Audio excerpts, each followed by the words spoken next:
With New York City being as old as it is, no wonder why spirits roam the streets, alleys, and buildings.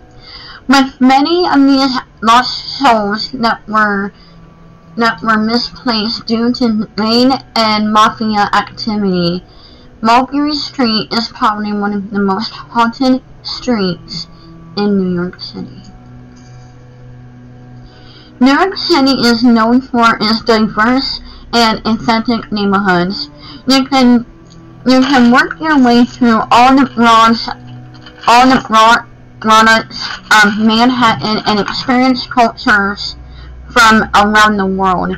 These neighborhoods have grown up around rooms that may have had their way to America and settled in the Big Apple. One of these neighborhoods is Mulberry Street. Although it is a name of a street, it is also referred to the entire area, permanently an Italian-American neighborhood.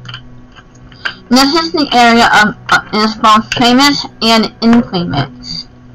No trip to New York will be complete without a stroll down Mulberry Street. And apparently my trips to New York were not complete. Mulberry Street is well known as a principal thoroughfare located in Manhattan in New York City. Okay, if it's located in Manhattan, then I probably have been on Mulberry Street without knowing. This area is historically associated with an Italian-American culture and history. In fact, during the late 19th and early 20th century, Mulberry Street was the heart of Manhattan's Middle Italy.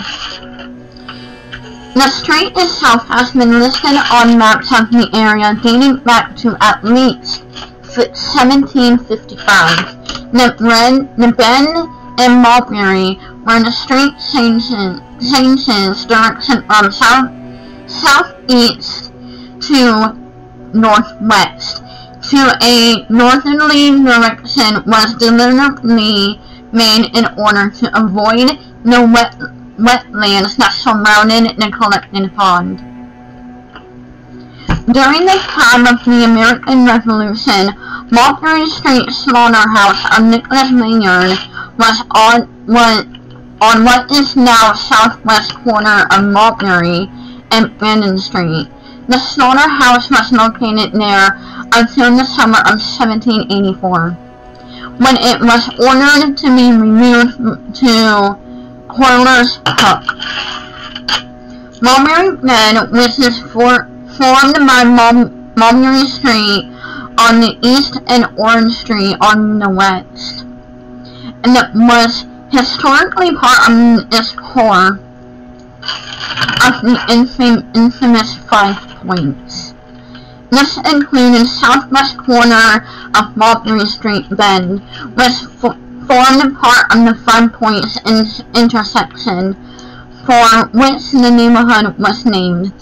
In addition to Mulberry Street, the other 4 streets forming 5 points were Anthony Street, Cross Street, Orange Street, and Little Water Street.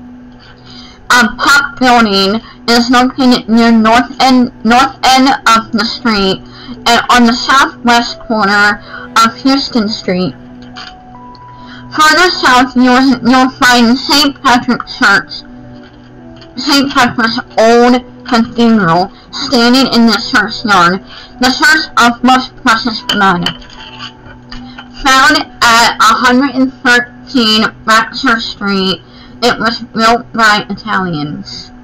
Since Italians were considered to be new immigrants, they were not allowed to worship in the main churches of Transfiguration, nor St. Patrick's Old Cathedral. Located below the Prince Tree is the former Renegade Social Club, where wire traps were used to gather the evidence to send mob boss John Ronnie to prison. In order to get a better understanding of the area, New York Times sent its reporter to characterize the Little Italy and Mulberry Street neighborhood back in May of 1896. This is what was reported. The writers that the residents were Nomerts, toolers in all grades of manual work. They were artisans. They were junkmen. It was noted that there was a monster colony of Italians who were considered to be the shopkeeping community of the Hispanics.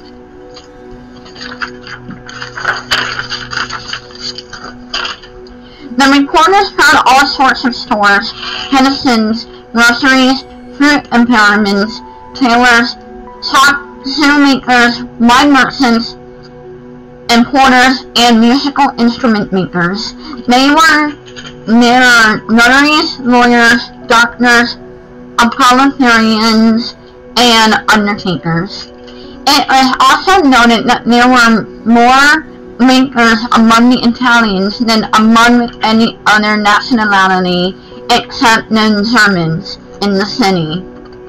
So how could a seemingly nice street get such a bad reputation? Easy. Back in the day, Mulberry Street and Little Italy was where you find members of the Mafia. During the 20th century, organized crime from Italy began to operate out of Mulberry Street. The Mafia families and gangs viewed with each other for control. They fought to control certain areas that included businesses. These businesses owners will have to pay a protection fee to the mob in order to have their shops untouched. The Mafia was also responsible for money laundering and blackmailing. Several well-known capos and families operated the Mulberry Street from the 1890s to the 1820s. The Morel family operated Little Italy on Mulberry Street. The Five Point Gang ran the show in the 1920s. From the 1950s and 1980s, the Genovese family ruled in the area. The Gamio family were charged during the 1980s and 1990s. Because of all these actions that were made by gangs and Mafia members, you might be wondering why Mulberry Street could be haunted. Remember that Little Italy, located on Mulberry Street, is the site of many stories that were based on main activities of the Mafia families, from the Lamoni to the Genovese. Since this area was well known for hotbeds for mob activity, the street was also a site of many killings. One such famous incident happened in 1972, when a mob boss known as Crazy Joe Barrow was gunned down while he happened to be eating his dinner. It is said that the ghostly presence of these many gangsters may still be around, quite possibly haunting some parts of the iconic Little Italy neighborhood. Fortunately, these days, the Mafia presence seems to be gone, and there are a lot of new businesses and renovations taking place in the neighborhood. In fact, you might need to bring your appetite to Mulberry Street. The Feast of San Bernardo's is to be celebrated to this day.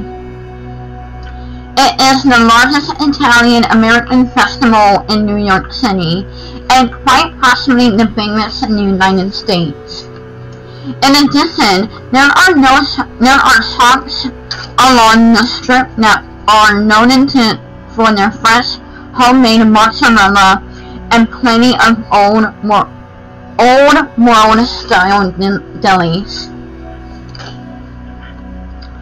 Mulberry Street isn't just famous or infamous for mob families and gangsters. Mulberry Street is famous news in the Godfather series. These are also multiple references to Mulberry Street in many films, literature, and music. Even Dr. Seuss wrote a book called And to Think What I Saw on Mulberry Street. If you are a fan of The Sopranos, or you might align more with The Godfather, head over to Mulberry Street, to one of your many restaurants, and sip on espressos while eating uncooked cantaloupe.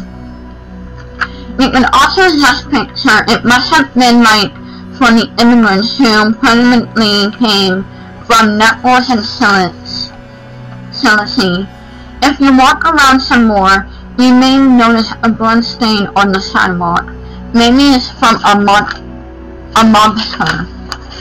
Gun down the competition. Keep an eye open for some dangerous smells as well. They are very territorial. Today you can also visit the Italian Museum located in Little Italy. This is a great opportunity to learn about the life of the Italian immigrants who started coming over in the 19th century. Life was often hard for newcomers, and the museum great source of history. Mulberry Street and Little Italy have changed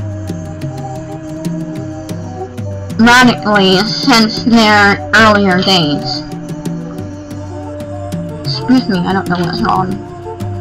The Mafia presence is all but diminished. You can safely walk the streets of Little Italy and enjoy the shops and restaurants. These days the area is cleaned up and renewed. Without a doubt, there is much to see and do during a trip to New York City. It is the perfect chance to visit museums, shops, and tour historical places. There are many famous neighborhoods to see in Manhattan, and Mulberry Street is one of them. And any time you hear it on New Year is a nice time to walk through Little Italy and enjoy the food and shops. If you do make it to Mulberry Street, keep an eye out for those mobsters' paths.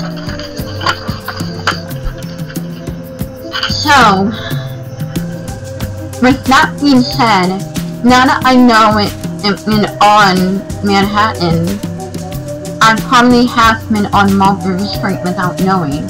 But next time I go to New York, which will probably be a while, I'm gonna look for bloodstains on the street. Call me crazy, but I'm gonna do that.